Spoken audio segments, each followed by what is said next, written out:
janabah. Yang kelima, diam di dalam masjid, duduk dalam masjid. Diam sini maknanya mendiami atau duduk dalam masjid dalam keadaan janabah, walaupun sekadar tamaknina, walaupun satu lahzah.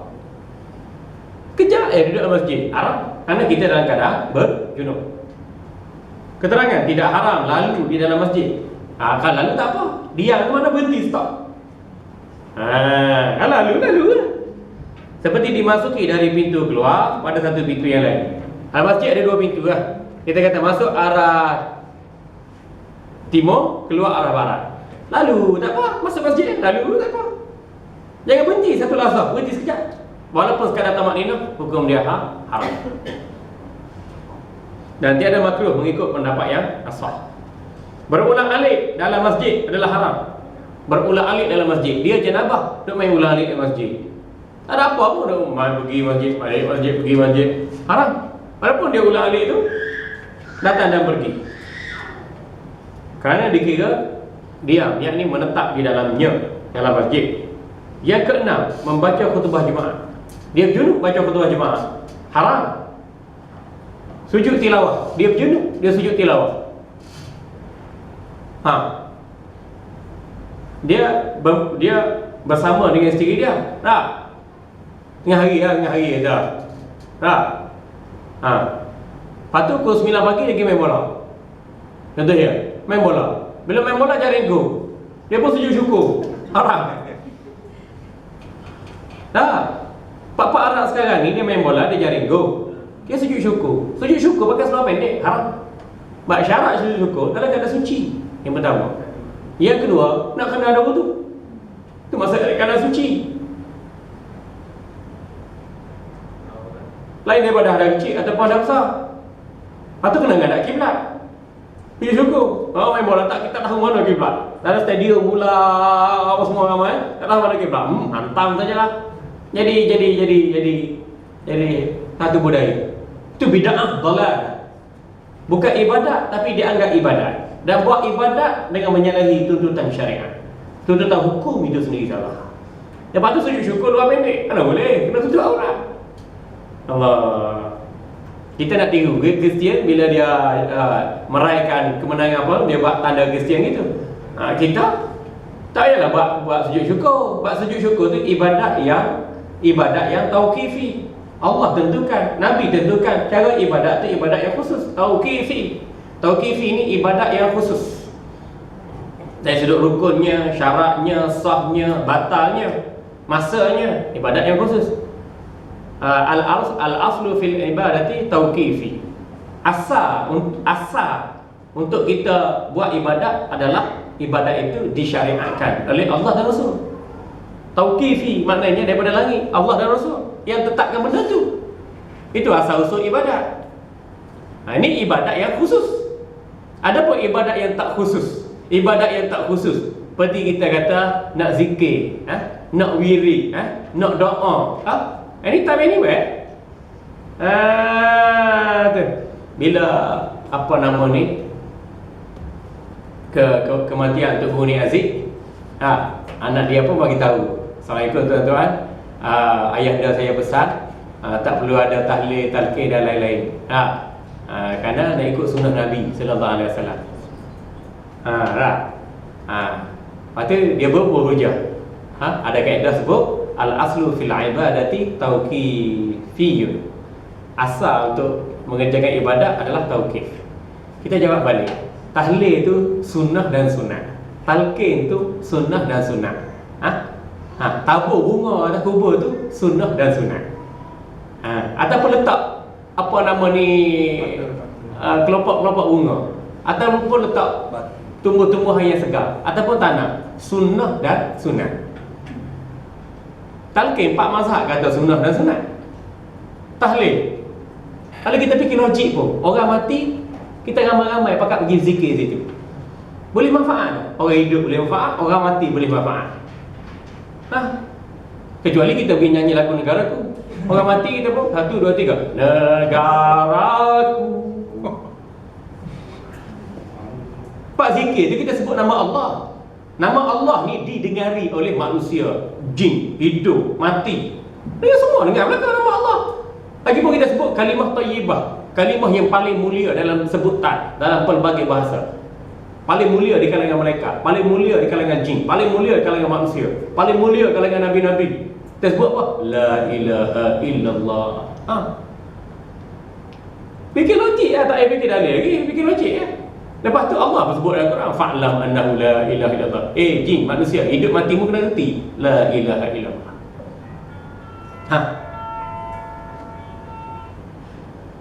Lepas tu tengok dalam Quran ada Iqra bismi rabbikal ladzi khalaq. Bacalah dengan nama Allah. La ilaha illallah. Allah tu nama Allah. Lakinu mautakum la ilaha illallah. Ajar orang mati kalangan kamu tu dengan sebut la ilaha illallah. Ada pun orang mati tak boleh nak mendengar tu, ayat Quran sebut orang mati tak boleh nak mendengar tu orang kafir. Allah dah belak orang kafir. Tapi orang mukmin tu boleh dengar.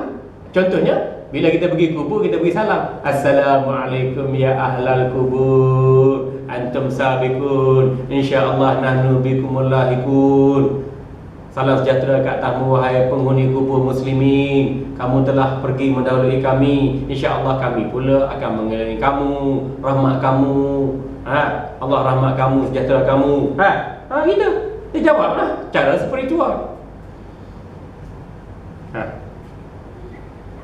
Tahlil, talqin, tabur bunga atas kubur, tu sunnah dan sunat. Siapa buat boleh pahala, tak buat tak apa. Tapi kawan ni dia kata itu bid'ah, itu amalan apa, jahiliah, itu khurafat, tak ngaji. Lepas tu yang kedua pula dia nak mengelirukan orang. Yang ketiga pula dia nak letak hukum sendiri. Kaedah tadi al-aslu fil ibadati tauqifiyyun. Asal untuk kita buat ibadat adalah daripada wahyu, daripada Allah, daripada Nabi. Hak ni asal ibadat. Memang asal ibadat. Asal ibadat merujuk kepada ibadat yang khusus. Seperti solat, seperti puasa, seperti zakat, seperti haji, seperti umrah dan lain-lain yang seumpama dengannya. Itu asal ibadat. Nak buat benda ni masanya, tempatnya, rukunnya, syaratnya daripada Allah dan Rasul. Ada pun hak zikir ni ibadat tak langsung. Ibadat yang kita boleh buat bila-bila masa saja. Macam mandi ada. Tapi kalau kita mandi wajib boleh pahala. Atau mandi sunat jemaah, mandi ada. Kita niat pagi jemaah, mandi sunat jemaah boleh pahala. Makan ada, sebab perut lapar ada. Tapi kita makan baca bismillah, jadi ibadat, boleh pahala. Macam tu.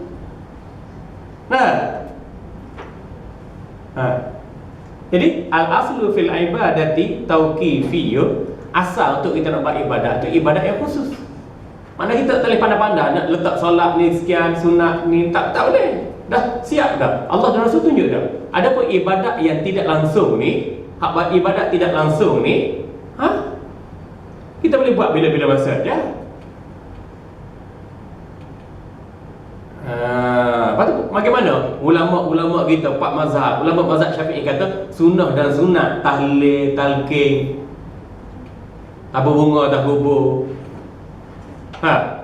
dia boleh kata tu bid'ah, dia boleh kata tu jahiliah. Dia tukar habis hukum Islam, dia kata hukum jahiliah. Malahan arwah Tok Guru Aziz pun pernah kata kenduri arwah ni amalan jahiliah. Tengok ada Facebook, tengok ada ceramah dia tu. Tu kita tak boleh terima. Amalan jahiliah apa? Ada jahiliah sebut la ilaha illallah. Ada orang jahiliah mana? Zaman batu, zaman paleolitik, mesolitik, neolitik. Ada sebut, mereka sebut la ilaha illallah. Tak ada nahi, babuji nahi. Tak, kalau dia tak nak buat, tak apa. Dia tak nak tahlil, tak apa. Jangan kata jahiliah. Ini dia tak nak tahlil, dia kata kita pula jahiliah khurafat yang menebar dalam masyarakat, nak dibumikan cara sunnah. Itu bukan sunnah tu. Itu sunnah Wahabi.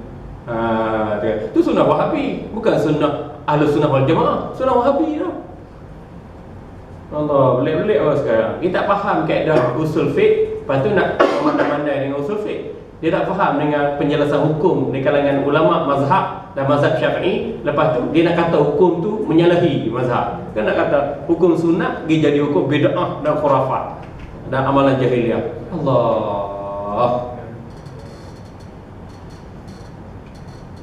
Apa lagi tu? Ini ulas isu semasa sikit supaya kita ni faham keadaan. Benda sunat dia buat apa pahala, tak buat tak apa.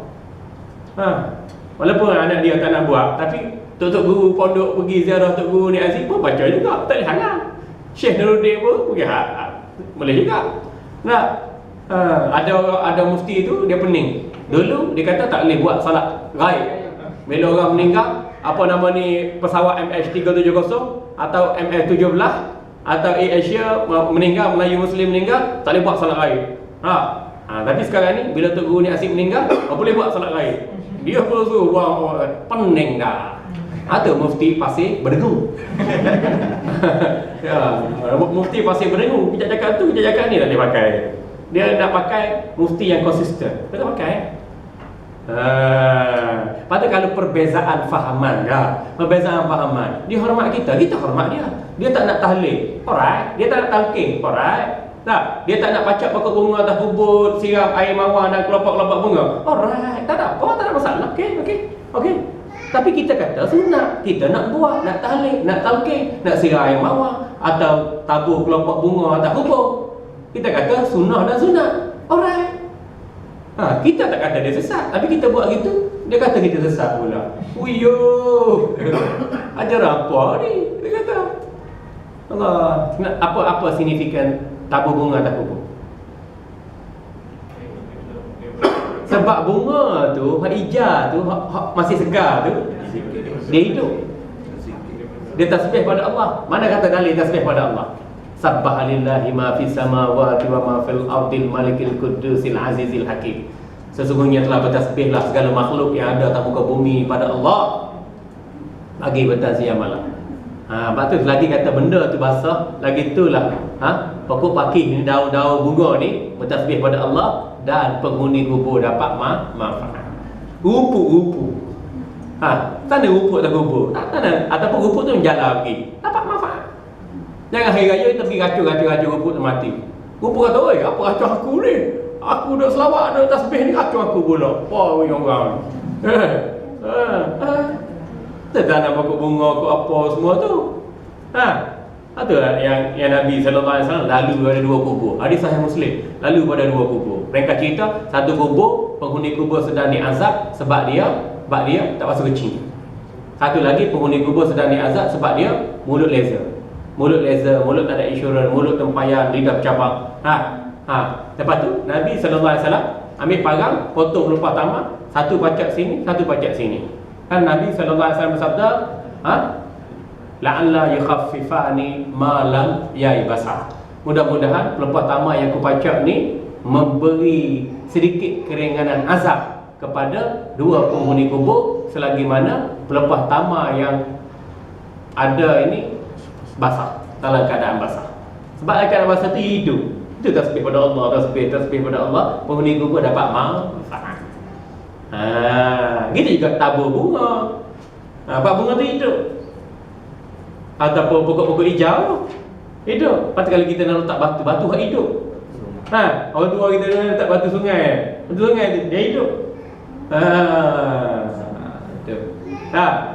Hidup pun susah, mati pun susah. Jatuh atas kereta awan jamil. Ingatkan syurga, bunuh diri tiba-tiba atas kereta sport. Dalam syurga kah? Bukan dalam syurga lah, apek atas kereta aku. Apek pegang bendera.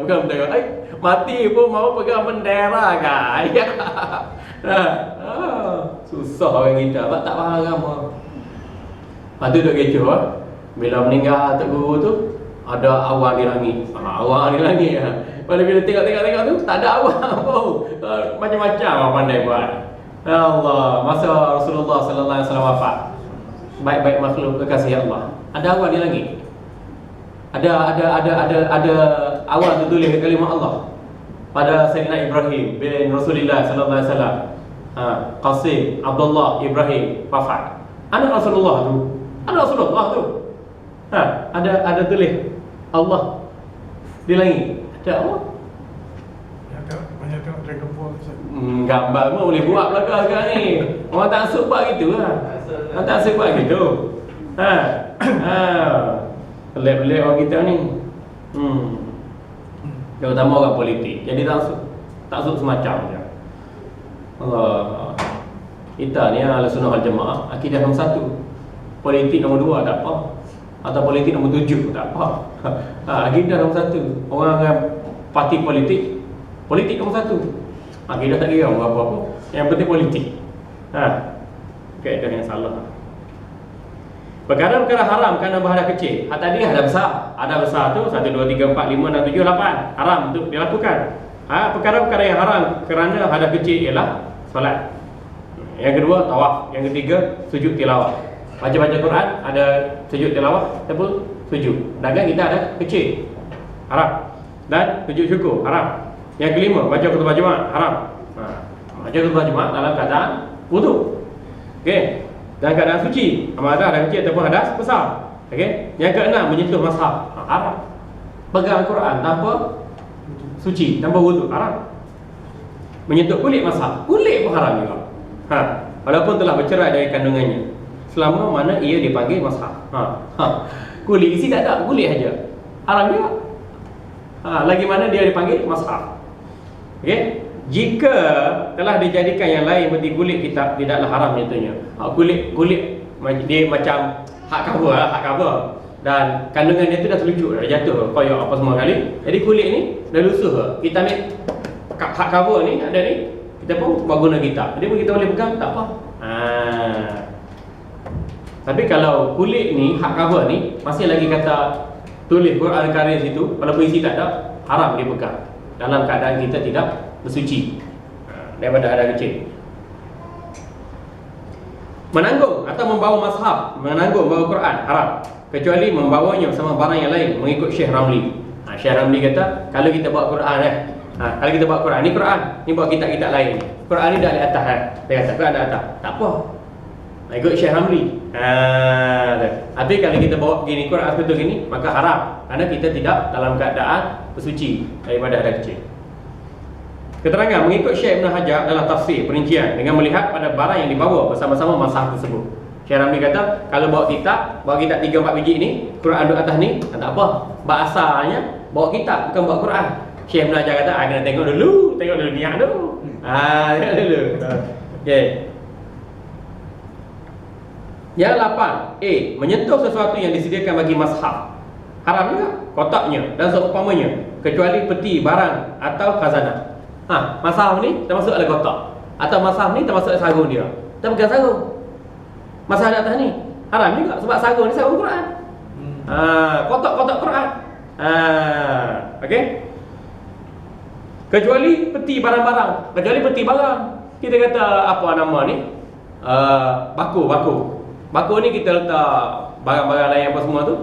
Kita pegang bako tu. Lepas tu Quran tu atas tu. Ni hak kes tadi, kes nak bawa tadi. Nak bawa Quran ke nak bawa bako. Kalau kata nak bawa bako, Quran tumpang atas tu, tak apa. Benarnya kita pegang barang lain tu banyak, Quran tumpangnya. Okey. Keterangan, jika diletakkan mushaf itu ke atas reha yang dibuat dari kayu atau pelepah tamak, tidaklah haram. Kita pegang reha, Quran letak reha. Tidak haram menyentuh rehanya. Itu reha tak apalah. Ini mengikut pendapat Ibnu Qasim yang dipindahkan pendapat dari Syekh Ramli dan Tablawi. Itu nama ulama mazhab Syafi'i itu, Ibnu Qasim, Syekh Ramli dan Tablawi. Tetapi mengikut Syekh Ziyadi dan Ibnu Hajar ni Ibnu Hajar Al-Haytami, haram juga menyentuhnya. Ulama mazhab Syafi'i pun ramai, beribu ulama, puluh ribu, juta ulama mazhab Syafi'i. Kita tak kenal ulama. Haram juga. Ini khilaf ulama. Mengikut Halabi dan Qalyubi, ulama dalam mazhab kita tu, haram menyentuh sesuatu yang hampir daripada mushaf, yang tidak jauh daripadanya dan kotaknya, jika kedua-duanya mengandungi Al-Quran. Apa kata? Kalau pandangan teramai ulama, pegang reha pun haram juga. Sebab sebenarnya atas reha tu ada Quran. Hanya pandangan apa? Ibnu Qasim, Tablawi, Syekh Ramli kata tak haram, boleh pegang reha. Benarnya maksud tu tengok ada niat kita. Kita pegang reha benarnya nak pegang Quran. Kadang-kadang kita tak suci. Haram jugalah. Tu. Ngikut Halabi dan Qalubi, haram menyentuh sesuatu yang hampir daripada mazhab. Reha dengan mazhab tu dekat-dekat. Haram lah. Okay. Jika tidak mengandungi Quran, tidaklah haram menyentuh kedua-duanya. Kalau kita pegang reha atau pegang sesuatu yang dekat dengan Quran, tak apa. Sebab tak pegang Quran. Okay. Tidak haram membawa Quran jika bersama-sama benda lain walaupun kecil, seperti jarum. Mengikut pendapat Syekh Ramli dan pengikut-pengikutnya. Agak Syekh Ramli ni agak tu sikit. Kalau bawa agak ringan sikit. Mengikut Syekh Khatib ni Syekh Khatib Syirbini. Nama ulama mazhab Syafi'i Syekh Khatib Syirbini, pengarang bagi kitab Mughni Muhtaj. Hal ini adalah mengikut uruf. Tengok adat. Nak kata haram tak haram tu buat Quran dengan benda lain tu, tengok adat lah. Dan ditanggungnya secara tergantung kerana ditakuti tersentuh. Kalau kita bawa secara tergantung, takut tersentuh. Okey. Ikut uruf lah, ikut uruf. Jika tidak patut, ia mengikut uruf atau tidak ditanggungnya secara tergantung adalah haram. Kalau kita bawa benda lain bersama Al-Quran, bawa secara tergantung, tak apa. Ataupun ikut uruf. Uruf sebenarnya nak bawa kitab ke nak bawa Quran? Katakan 3 biji kitab ni, Quran atas. Nak bawa kitab ke bawa Quran? Tengok pada adat, tengok pada niat tu. Kalau dia betul nak bawa kitab, tak apalah. Quran tu hanya sampingannya, maka hukumnya harus. Tapi kalau kitab tu dibuat semata-mata nak bawa Quran, tidak perlu tu, maka hukumnya haram. Main-main. Batu ni pandangan mufti wilayah yang mengatakan dalam Facebook, dalam WhatsApp, media sosial, dia kata orang hit boleh baca Quran, pegang Quran itu bertentangan dengan mazhab Syafi'i. Sedangkan enakmen kanun jenayah syariah Akta Pentadbiran Islam di wilayah, pegangan yang rasmi hendaklah pegang pada mazhab Syafi'i. Tapi dia boleh keluar pandangan bertentangan mazhab Syafi'i. Kita kata hak boleh baca hit, hak boleh baca Quran ketika hit ni Wahabi. Kita kata baca Wahabi je, macam Zara je. Begitu. Kata tuduh aku Wahabi. Kita bukan tuduh. Dia bawa pandangan ulama Wahabi. Kita kata ni pandangan ulama Wahabi. Ulama mazhab Syafi'i haram orang berhadas besar pegang Quran, baca Quran. Kalau ikut Wahabi tak apa. Kenapa nak ikut Wahabi? Nampak sinar pagi. Betul. Apa cik? Sini nak tanya tadi jabatan Quran ni kan? Quran. Kadang-kadang kita jual Quran kita jatuh je kan? Kita nak kita pakai kain. Pakai alas. Alas kain boleh ke? Ni tengok dari sudut adat. Kalau tergantung tadi boleh. Jadi kita nak ambil Quran tu kalau alas kain boleh lah. Tergantung tadi boleh. Tergantung tu maksudnya Ustaz. Kita tengok. Tidak haram membawanya jika bersama-sama benda lain, walaupun kecil seperti jarum. Ikut pendapat Syekh Ramli ni ringan sikit.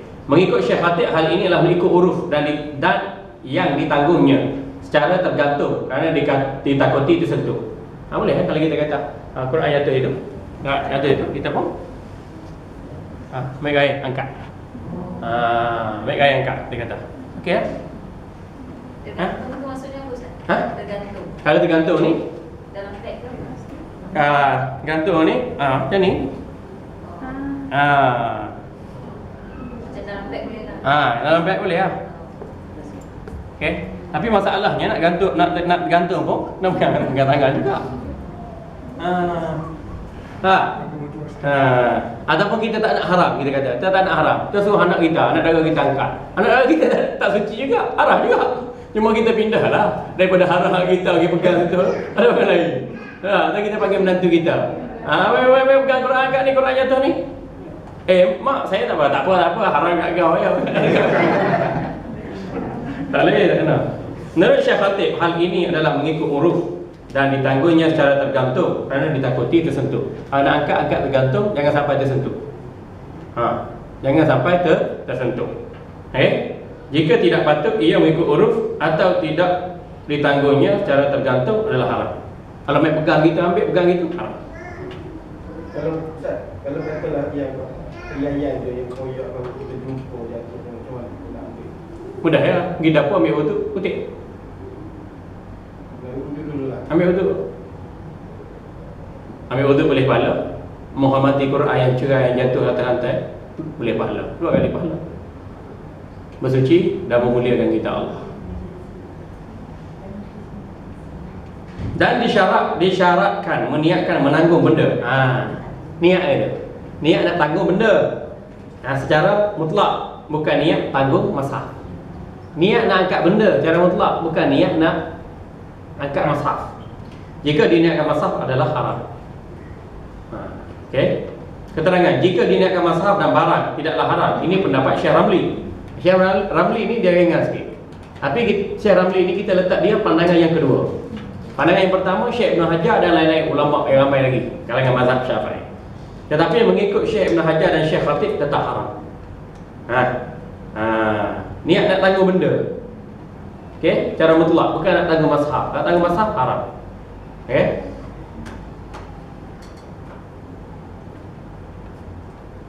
Tidak haram membawa tafsir. Tafsir tak haram lah jika diyakini isi tafsirnya lebih banyak daripada Quran. Tafsir yang lebih banyak daripada Quran tak haram. Tapi kalau dia 3 ayat dia tafsir sikit, dia 3 ayat tafsir sikit, itu banyak ayat Quran daripada tafsir, maka hukumnya haram juga. Okey. Kalau terjemahan hak kita hak ada tu, dia sama banyak dia alih bahasa saja. Tapi sebelum tu dia ada kronologi cerita Quran, dikira banyak perkataan yang lain daripada ayat Quran, maka dikira terjemahan atau tafsiran yang harus disentuh. Okey. Tidak boleh ditegah kanak-kanak kecil yang memayis, yang berada kecil atau besar dari menyentuh dan bawa Al-Quran dan luhnya, papannya, rehalnya kerana untuk belajar. Budak-budak apa? Budak-budak yang memayis, yang berada kecil tak apa. Nah, budak-budak hak memayis dah matang dah, berti malu, berti beza baik buruk, dia nak mengaji tanpa wuduk, tak apalah. Dia kata nak sentuh, nak pegang reha, nak pegang mukaddam tu tak apalah. Tapi lagi baik kalau kita ajar dia daripada kecil lagi nak mengaji Quran mukaddam ke apa, ambil wuduk. Yang besar-besar dia terlekat dengan tu. Ini disiplin kita mazhab Syafi'i. Kalau ikut Wahabi tak apa, sentuh laki bini tak batal sembahyang. Bulan puasa pergi romen mulut bini pun tak batal sembahyang. Apa lagi? Kalau ikut Syiah lagi dahsyat. Ikut Syiah jimat dengan isteri tak batal puasa. Syiah ini semua bengong-bengong belakang. Wahabi pun bengong, Syiah lagi bengong. Tu. Kita Ahlussunnah wal Jamaah ni kita jaga adab untuk kita berinteraksi dengan Al-Quran. Okey? Tidak haram menanggung membawa dirham atau dinar, mata wang, duit. Dan kepala cincin yang ditulis padanya sesuatu daripada Al-Quran. Kalau duit dia tulis la ilaha illallah Muhammad Rasulullah. La ilaha illallah tu ayat Quran. Potongan daripada Quran, haram kita guna. Tak haram tak apa, kita pegang sentuh tak apa. Duit dinar tu dulu duit dinar, la ilaha illallah, ada Muhammad Rasulullah. Ada Quran dinar, mata wang emas ke, mata wang perak ke, ada Quran tak apa. Ataupun cincin, ada tulisan la ilaha illallah Muhammad Rasulullah tu. Tu dua-dua daripada Quran. La ilaha illallah tu ayat lain, Muhammad Rasulullah tu ayat lain. Muhammad Rasulullah ada sebut dalam Quran. Jadi dua-dua ayat Quran, cuma ambil ayat lain letak sekali. Jadi kita urus niaga ni, nak beli, nak jual, sewa, menyewa, pajak, gada, ingat Allah tu. Tujuan situ sebenarnya. Tapi kita sekarang ni pun dengan duit hak ada tulisan Quran pun menipu juga. Riba juga. Itu tak apa. Tidak haram menanggung atau membawa dirham atau membawa mata wang dinar atau kepala cincin yang tertulis padanya sesuatu ayat daripada Al-Quran. Tak haram. Okey. Haid dan darah fasad. Haid dan darah penyakit. Ini masalah gangguan haid dan darah penyakit kita akan bincang minggu depan. Dan Islam tengok ni ambil berat soal-soal kebersihan ni. Tapi yang tak bersihnya Islam juga. Tengok. Kalau kita kata apa Tok Guru kita nak mengajar haid padahal kita orang lelaki mengajar haid apa?